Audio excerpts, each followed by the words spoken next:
नमस्कार विद्यार्थी आणि पालक मित्रांनो, मी अंकुश पाटील श्री छत्रपती अकॅडमी पुणेमध्ये आपलं मनपूर्वक स्वागत करतो।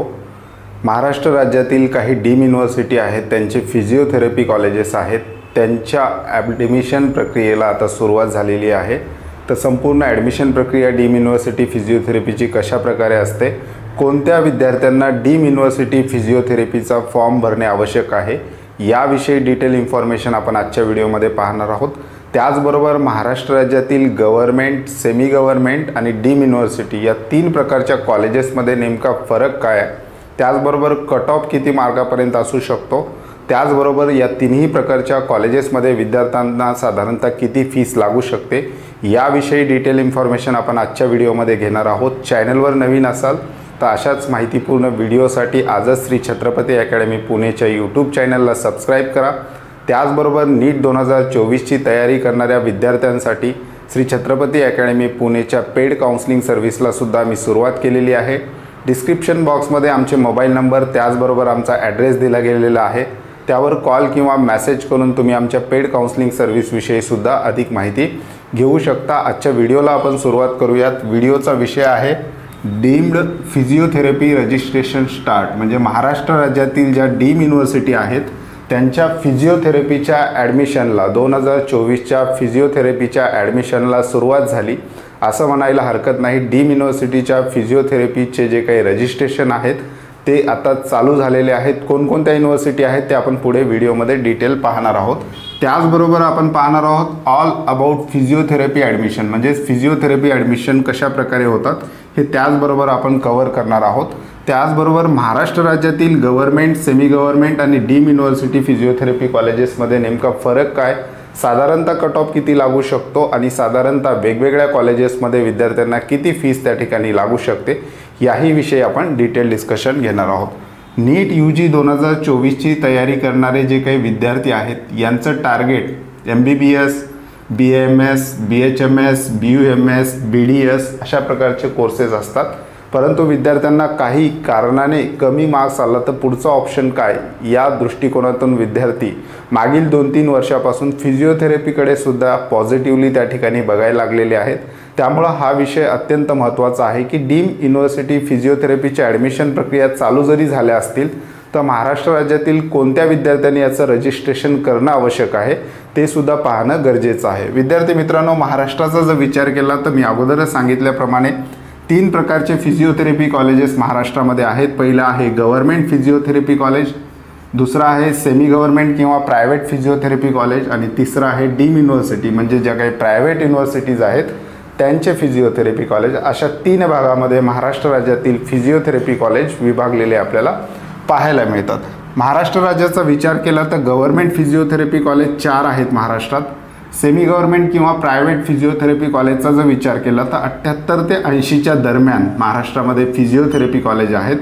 नीट UG 2023 CET सेलचं इन्फॉर्मेशन ब्रोशर जर आपण बघितलं तर त्यात 78 फिजिओथेरपी कॉलेजेस आहेत, परंतु मागच्या वर्षी काही नव्याने फिजिओथेरपी कॉलेजही त्यामध्ये ॲड झालेले आपल्याला पाहायला मिळतात। दुसऱ्या बाजूला आहे डीम युनिव्हर्सिटी फिजिओथेरपी कॉलेज। महाराष्ट्रामधल्या ज्या काही नावाजलेल्या डीम युनिव्हर्सिटी आहेत, मग MGM असेल, त्यानंतर कृष्णा इन्स्टिट्यूट कराड असेल, DY पाटील असेल, असे नामांकित डीम युनिव्हर्सिटीचे सुद्धा फिजिओथेरपी कॉलेज त्या ठिकाणी महाराष्ट्र राज्यामध्ये आहेत। तर आता दोन्हीमध्ये आपण थोडासा डिफरन्स पाहूयात की महाराष्ट्र राज्यातील गव्हर्नमेंट, सेमी गव्हर्नमेंट किंवा प्रायव्हेट फिजिओथेरपी कॉलेजेसचे ॲडमिशन हे महाराष्ट्र शासनाच्या CET सेलच्या वेबसाईटवरून होतात। म्हणजे ज्यावेळेस MBBS, BDS, BAMS, BHMS admission प्रक्रियेचा विद्यार्थी फॉर्म भरतो, नीटचा रिझल्ट लागल्यानंतर त्याच वेळेस त्याच फॉर्ममध्ये फिजिओथेरपीसुद्धा CET सेलने इन्क्लूड केलेला आहे। त्यामुळं ही जी काही प्रोसेस आहे CET सेलच्या वेबसाईटवर विद्यार्थ्यांचा नीटचा रिझल्ट लागल्यानंतर नीटच्या मार्क्सच्या बेसिसवर महाराष्ट्र राज्यातील गव्हर्नमेंट आणि सेमी गव्हर्नमेंट कॉलेजेसच्या फिजिओथेरपीचे ॲडमिशन नीटच्या मार्क्सच्या बेसिसवर होतात। परंतु दुसऱ्या बाजूला जर आपण बघितलं, ज्या काही डीम युनिव्हर्सिटी आहेत या ठिकाणी नीटच्या मार्क्सच्या बेसिसवर ॲडमिशन न होता त्यासोबतच त्या डीम युनिव्हर्सिटीच्या ज्या काही आहेत त्या सेपरेट CET एक्झाम त्या ठिकाणी कंडक्ट केल्या जातात त्या कॉलेजेसच्या ॲडमिशनसाठी। त्यामुळं त्या ठिकाणी ॲडमिशन घ्यायचं असेल तर विद्यार्थ्यांना त्या डीम युनिव्हर्सिटीची सेपरेट CET एक्झामसुद्धा त्या ठिकाणी द्यावी लागते अशाच प्रकारच्या दोन नावाजलेल्या युनिव्हर्सिटी आहेत डीम युनिव्हर्सिटी महाराष्ट्र राज्यातील. एक आहे MGMचे दोन कॅम्पस आहेत फिजिओथेरपीचे, MGM नवी मुंबई आणि MGM संभाजीनगर. या ठिकाणी विद्यार्थ्याला फिजिओथेरपी करायचं असेल तर त्यांच्या CET एक्झामच्या ॲप्लिकेशन फॉर्म प्रोसेसला त्या ठिकाणी सुरुवात झालेली आहे. आणि दुसरी महत्त्वाची युनिव्हर्सिटी आहे कृष्णा इन्स्टिट्यूट कराड. हे सुद्धा नावाजलेली युनिव्हर्सिटी आहे महाराष्ट्र राज्यातील डीम युनिव्हर्सिटीमध्ये. त्याही ठिकाणी फिजिओथेरपीच्या ॲडमिशन प्रक्रियेला आणि त्यांच्या CETच्या रजिस्ट्रेशन प्रक्रियेला त्या ठिकाणी सुरुवात झालेली आहे. दोन्हीच्याही इम्पॉर्टंट डेट्स काय आहे, विद्यार्थ्यांनी फॉर्म कशाप्रकारे भरायचा आहे, कुठं जाऊन तो फॉर्म भरायचा आहे, वेबसाईट काय आहे, याविषयी डिटेल इन्फॉर्मेशन देणारा एक ब्लॉग आम्ही डिस्क्रिप्शन बॉक्समध्ये त्याची लिंक दिलेली आहे. त्या ब्लॉगवर जाऊन तुम्ही त्या ठिकाणी वाचू शकता की कशाप्रकारे त्या ठिकाणची ॲडमिशन प्रक्रिया राहणार आहेत. ॲडमिशन प्रक्रिया CETची जी आहे त्या ठिकाणी, तर त्या CET एक्झामच्या फॉर्म फिलिंगची डेडलाईन काय आहे, कधीपर्यंत विद्यार्थी फॉर्म भरू शकतो, वेबसाईटवर कोणत्या जाऊन विद्यार्थ्यांना फॉर्म भरायचा आहे, साधारण फीस किती असू शकते, याविषयी डिटेल इन्फॉर्मेशन देणारी जी काही लिंक आहे ते डिस्क्रिप्शन बॉक्समध्ये आहे. त्या लिंकवर क्लिक करून तुम्ही MGM CET आणि कृष्णा इन्स्टिट्यूट कराडच्या ज्या काही CETच्या ॲप्लिकेशन फॉर्मला सुरुवात झालेली आहे त्या लिंकवर जाऊन त्या ठिकाणी डिटेल पाहू शकता. तर विद्यार्थी मित्रांनो, हा मेजर डिफरन्स आहे या गव्हर्नमेंट आणि सेमी गव्हर्नमेंट कॉलेजेसच्या ॲडमिशन प्रक्रिया ज्या आहेत ह्या CET महाराष्ट्र शासन कंडक्ट करतं आणि डीम युनिव्हर्सिटी ज्या आहेत त्यांच्या फिजिओथेरपीच्या ॲडमिशन प्रक्रिया त्या युनिव्हर्सिटीच्या रिस्पेक्टिव्ह CET एक्झामवर त्या ठिकाणी होत असतात.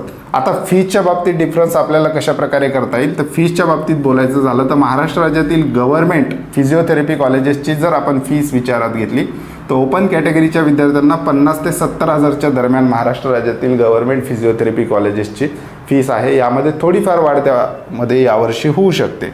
त्याच्यानंतर कॅटेगरीच्या विद्यार्थ्यांचा विचार केला तर महाराष्ट्र राज्यामध्ये कॅटेगरीच्या विद्यार्थ्याला गव्हर्नमेंट फिजिओथेरपी कॉलेजेस जर मिळालं तर 10 ते 15 हजार वार्षिक फीस त्या ठिकाणी असू शकते.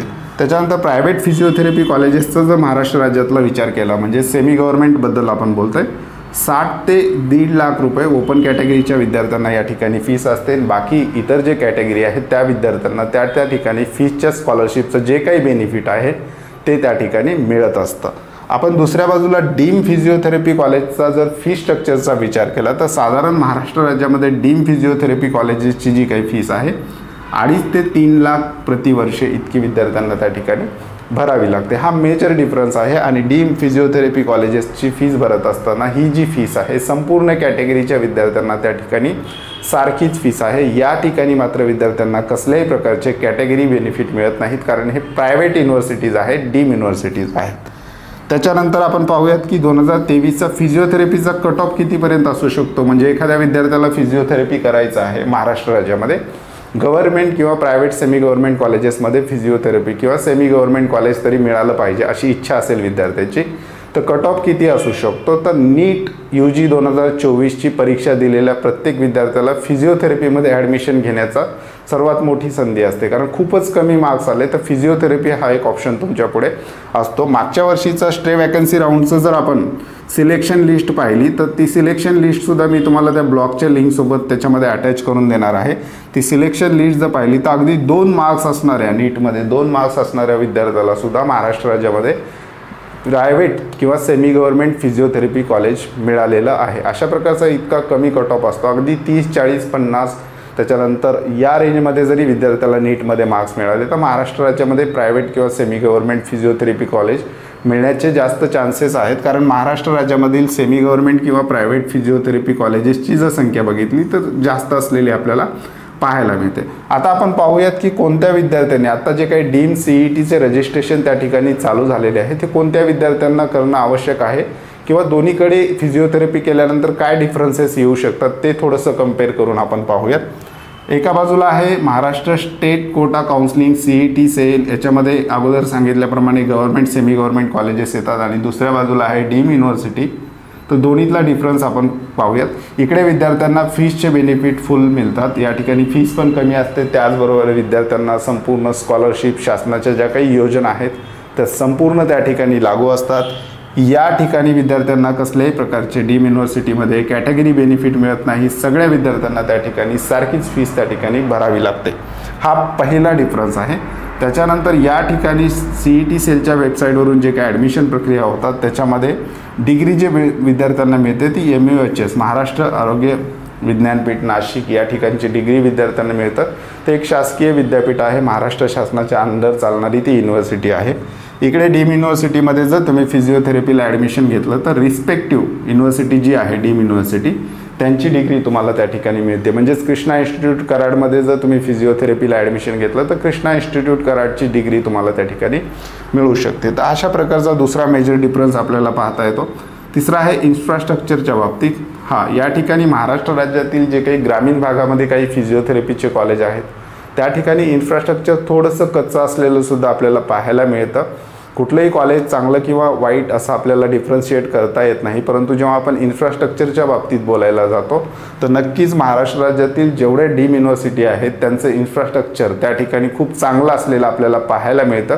कारण ह्या ज्या काही डीम युनिव्हर्सिटी आहेत ह्या इस्टॅब्लिश्ड डीम युनिव्हर्सिटी आहेत. या ठिकाणी विद्यार्थ्यांना इन्फ्रास्ट्रक्चर आणि फॅसिलिटीज खूप चांगल्या मिळणार आहेत. महाराष्ट्र राज्यातील इतर प्रायव्हेट किंवा सेमी गव्हर्नमेंट कॉलेजशी जर आपण त्याला इन्फ्रास्ट्रक्चरच्या बेसवर कम्पेअर करायला गेलो तर. त्याचबरोबर ह्या ज्या काही डीम युनिव्हर्सिटी आहेत हे डीम युनिव्हर्सिटीचे MBBS BAMS कॉलेजेससुद्धा आहेत काही डीम युनिव्हर्सिटीचे. तर या ठिकाणी एक कॅम्पसमध्ये विद्यार्थ्यांना संपूर्ण जी काही सोयीसुविधा आहे त्या ठिकाणी मिळण्याचे जास्त चान्सेस असतात. त्याच्यामुळं इन्फ्रास्ट्रक्चरचा जर विचार करत असतील विद्यार्थी तर डीम युनिव्हर्सिटी त्यामध्ये आपल्याला सरस थोडीशी ठरताना दिसेल. त्याच्यानंतर हॉस्पिटलचा विचार केला तर याहीमध्ये डीम युनिव्हर्सिटी थोडंसं प्लसमध्ये असलेली आपल्याला पाहायला मिळते.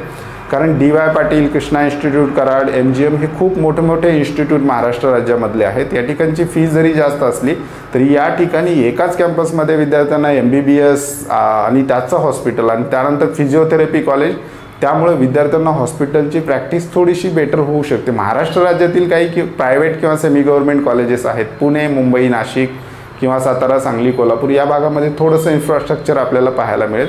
परंतु डीम युनिव्हर्सिटीची जर आपण इन्फ्रास्ट्रक्चर आणि हॉस्पिटलची कम्पेअर केलं फिजिओथेरपीच्या तर डीम युनिव्हर्सिटी थोडंसं प्लसमध्ये असलेलं आपल्याला पाहायला मिळतात. तर हे बेसिक डिफरन्स आहेत. परंतु ज्या विद्यार्थ्यांना शहरामध्ये राहायचं आहे त्याचबरोबर कॉलेजचं इन्फ्रास्ट्रक्चर त्या विद्यार्थ्यांना मॅटर करते. त्या ठिकाणी फीस विद्यार्थी किती भरायला तयार आहे आणि फिजिओथेरपी करायचं आहे तर त्यांच्यासाठी डीम हा ऑप्शन बेस्ट असू शकतो.